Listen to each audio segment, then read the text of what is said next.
Hello दोस्तों, कैसे हो आप सब। उम्मीद है कि यूपीएसआई और यूपी पुलिस की तैयारी अच्छे से चल रही होगी। आज हम हिंदी की क्लास 2 करने वाले हैं, जिसमें हिंदी भाषा एवं बोलियां करेंगे। तो चलिए शुरू करते हैं। हिंदी भाषा एवं बोलियां, इसमें ऑल प्रीवियस ईयर हम लोग कंप्लीट करेंगे और उसके बाद इसका क्वेश्चन भी करेंगे, ताकि कोई भी क्वेश्चन इससे बाहर न जाए। चलिए शुरू करते हैं। भारूपी हिंदी भाषा एवं बोलियां। हिंदी भाषा एवं बोलियां, ये बहुरूपी भाषा परिवार। इसमें बस इतना याद करना है कि इसमें 10 शाखा होते हैं। बहुरूपी परिवार का 10 शाखा होती है। इसमें एक शतम होता है, शतम वर्ग, एक केतुम वर्ग। बहुरूपी परिवार कितने प्रकार के होते हैं? 2 प्रकार के होते हैं, शतम वर्ग और केतुम वर्ग। शतम वर्ग में भारत ईरानी आर्य आता है, बाल्टो स्लाविक आता है, आर्मीनी आता है, अल्बानी आता है। केतुम वर्ग में जर्मानिक आता है, केल्टिक आता है, ग्रीक आता है, तोखरी आता है, हिट्टाइट आता है, इटालिक आता है। डॉक्टर ग्रियर्सन ने भारत ईरानी की 3 उपवर्गों का उल्लेख किया है। भारत ईरानी, अब इसको आप आइए भारतीय आर्य भाषा, इतना। अब ये भारतीय आर्य भाषा प्राचीन भारतीय आर्य भाषा 1500 से 500 ईसा पूर्व तक और 500 से 1000 ईसा पूर्व मध्यकालीन आर्य भाषा, और आधुनिक आर्य भाषा 1000 ईस्वी से अब तक है। अब इधर ये सब पढ़ना नहीं है, ये पढ़ना यहाँ से है।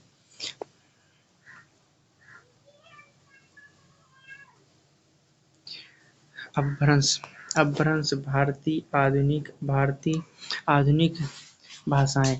सौरसेनी अपभ्रंश से क्या निकली है? सौर से पश्चिमी हिंदी, राजस्थानी ब्रजभाषा, खड़ी बोली भाषा आती है। और पैसाची अपभ्रंश से लहंदा और पंजाबी आता है। पैसाची अपभ्रंश से लहंदा और पंजाबी आता है। और ब्राह्मण अपभ्रंश से सिंधी आता है। ब्राह्मण अपभ्रंश से हिंदी आता है। खस अपभ्रंश से पहाड़ी कुमायूनी गढ़वाली आता है। पहाड़ी कुमायूनी गढ़वाली खस अपभ्रंश से आता है। और महाराष्ट्री अपभ्रंश से मराठी आता है। अर्धमागधी अपभ्रंश से पूर्वी हिंदी, अवधी, बघेली, छत्तीसगढ़। इसको ऐसे याद कर लिए, ABC। अवधी, बघेली, छत्तीसगढ़ी और पूर्वी हिंदी अर्धमागधी से आता है। और खस अपभ्रंश से पहाड़ी कुमायूनी गढ़वाली आता है। और मागधी अपभ्रंश से बिहारी, बंगाली, उड़िया, असमिया। बिहारी, बंगाली, उड़िया, असमिया आता है। सिंधी भाषाएं एवं उनकी बोलियां। सिंधी भाषा बिचौली, थरेली, उड़िया। अब इसको भी आपको पढ़ना नहीं है। अब आते हैं यहाँ पे, ये थोड़ा ब्लर दिखेगा, तो जैसे हम बोलेंगे तो वहीं से समझ लीजिएगा थोड़ा। अपभ्रंश ये अर्धमागधी हो गया, ये मागधी अपभ्रंश हो गया। पूर्वी हिंदी अवधी है, ये बघेली छत्तीसगढ़ी हो गया। और यही मागधी भोजपुरी, मगही, मैथिली इसके अंतर्गत आते हैं। और पश्चिमी ये पहाड़ी से कुमायूनी और गढ़वाली, ये नहीं भूलने का है। कुमायूनी और गढ़वाली से आता है। ये राजस्थानी में मारवाड़ी भी नहीं भूलना है। तो चलिए शुरू करते हैं। अब क्वेश्चन करेंगे हम लोग। क्वेश्चन इसमें पूछेंगे, बिहारी हिंदी का विकास भाषा से हुआ। बिहारी हिंदी का विकास मागधी से हुआ है। भाषा पश्चिमी हिंदी से संबंध रखती है। बांगुरी पश्चिमी हिंदी से संबंध रखती है। बांगरू हिंदी भाषा से उत्पन्न हुई। अब हिंदी भाषा अपभ्रंश भाषा से उत्पन्न हुई है। अरुणाचल प्रदेश की आदिम जनजाति भाषा बोलते हैं आदि। छत्तीसगढ़ का प्राचीन भाषा का नाम है कोसली। छत्तीसगढ़ के इसमें देख लीजिए, इसमें पूछा गया था। छत्तीसगढ़ की प्राचीन भाषा का नाम था कोसली।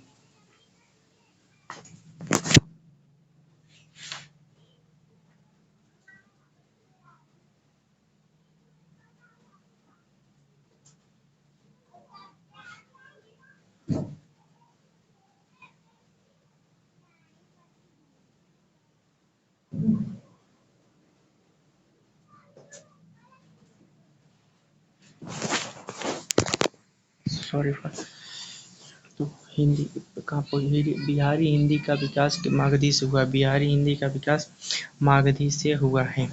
बिहारी हिंदी का विकास मागधी से हुआ है। पश्चिमी हिंदी में संबंध रखती बांगुरी। पश्चिमी हिंदी से संबंध रखती बांगुरी। हिंदी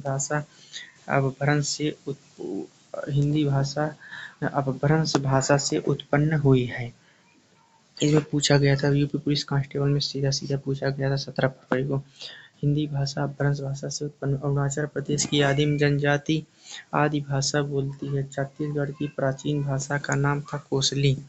नागालैंड में कौन सी भाषा बोली जाती है? अंगामी। नागालैंड में अंगामी भाषा बोली जाती है। हिंदी के उद्भव के सही अनुक्रम का चयन कीजिए। पाली, प्राकृत, अपभ्रंश व हिंदी। डॉक्टर भोलानाथ तिवारी ने अपभ्रंश के 7 भेद माने हैं। डॉक्टर भोलानाथ तिवारी ने अपभ्रंश के 7 भेद माने हैं। गंगानगर हनुमानगढ़ में भाषा बोली जाती है बांगड़ी भाषा। त्रिपुरी भाषा का दूसरा नाम है कोक-बरोक भाषा। त्रिपुरी भाषा का दूसरा नाम है कोक-बरोक भाषा। त्रिपुरा में सबसे व्यापक रूप से बोली जाने वाली भाषा बंगाली।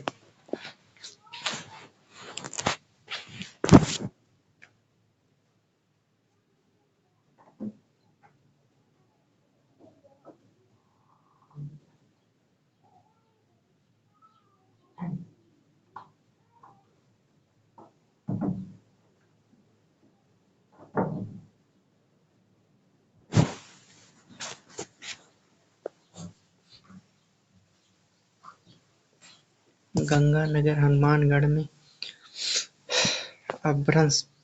अपभ्रंश की कोटि है। अपभ्रंश में तद्भव कोटि के शब्द का बाहुल्य है। सौराष्ट्र या नागर अपभ्रंश का संबंध गुजरात से है। प्राकृत की तीसरी अवस्था को अपभ्रंश कहा जाता है। प्राकृत की तीसरी अवस्था को अपभ्रंश कहा जाता है।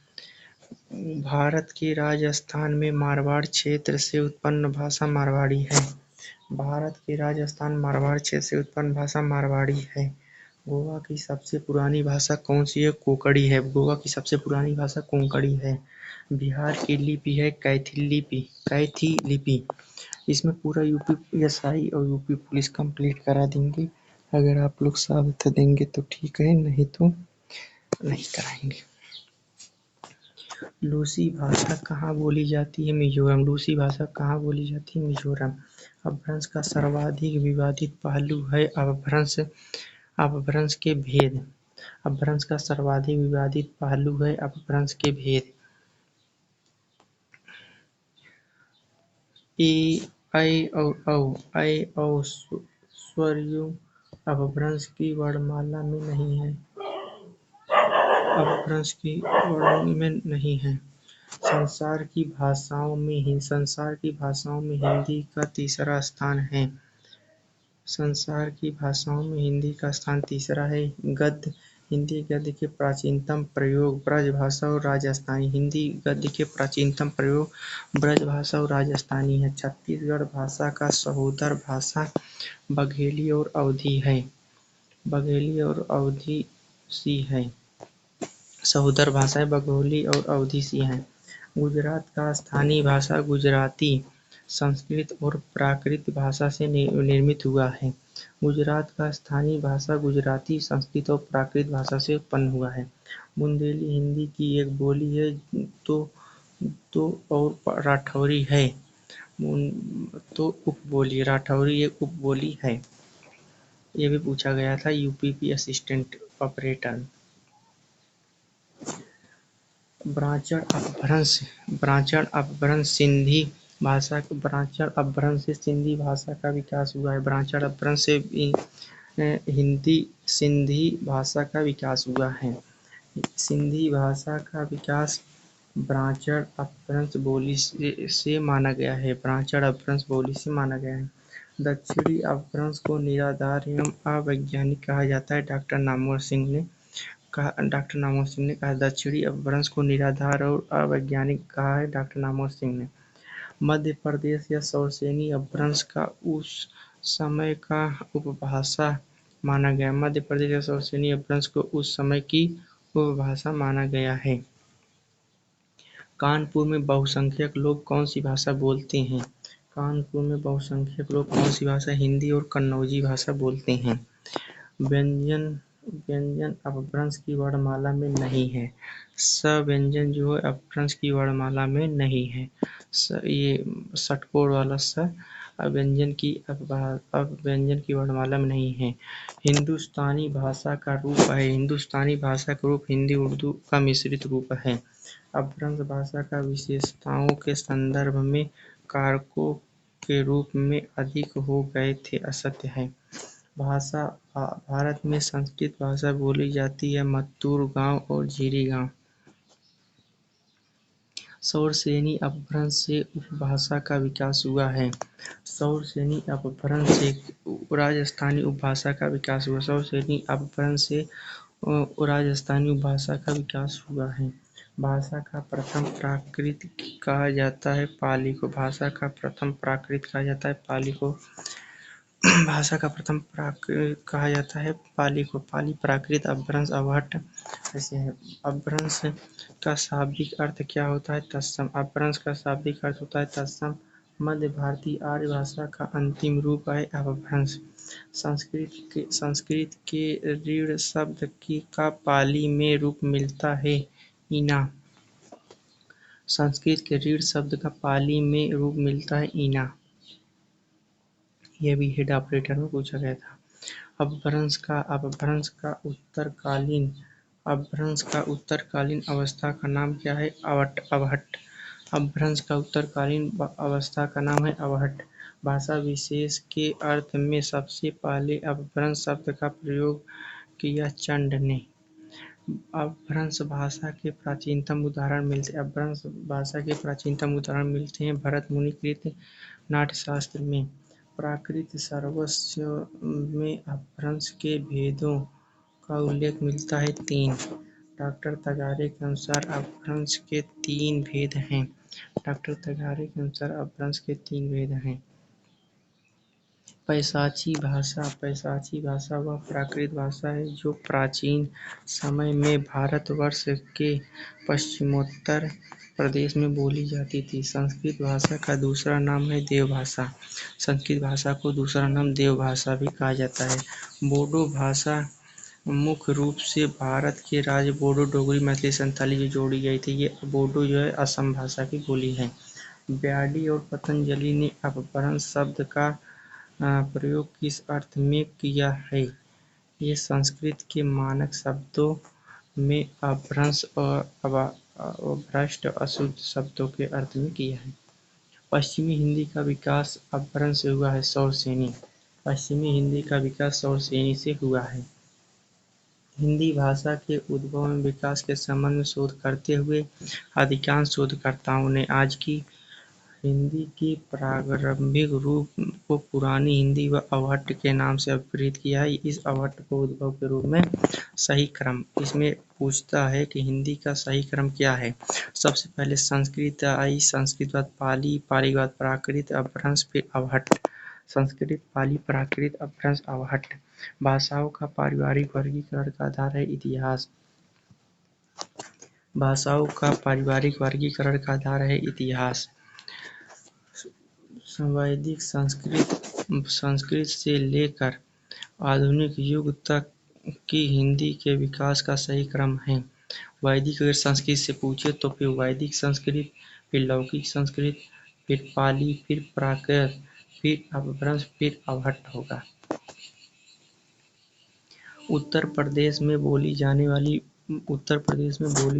बोलियां कौन सी? ब्रजभाषा, अवधी और कन्नौजी बोली जाती हैं। लोधानती बोली की उपभाषा के अंतर्गत आती है। लोधानती बोली बुंदेली के अंतर्गत आती है। अवधी अपभ्रंश किस अपभ्रंश से विकसित हुई थी? अवधी अर्धमागधी अपभ्रंश से विकसित हुई थी। हिंदी की उपभाषाओं की संख्या कितनी है? 5। हिंदी की 5 उपभाषाएं हैं। संविधान के अनुच्छेद जिसके अनुसार संघ की राजभाषा हिंदी और लिपि देवनागरी थी। अनुच्छेद 343 के अनुसार संघ की राजभाषा हिंदी और लिपि देवनागरी है। ब्रज ब्रज हिंदी की किस भाषा के अंतर्गत आती है? ब्रज हिंदी की किस उपभाषा के अंतर्गत? ब्रज पश्चिमी हिंदी के अंतर्गत आती है। पश्चिमी हिंदी के अंतर्गत बोली जाती है कन्नौजी। हिंदी प्रदेश के पश्चिमी भाग में स्थित बोलियों के सामूहिक नाम को कहते हैं पश्चिमी हिंदी। हिंदी प्रदेश के पश्चिमी भाग में स्थित बोलियों के सामूहिक नाम को पश्चिमी हिंदी कहा जाता है। वह बोली जिसमें ने पर सर्ग लगाया जाता है खड़ी बोली में ने पर सर्ग लगाया जाता है। ये 2021 में पूछा गया था। 2021 में ये पूछा गया था।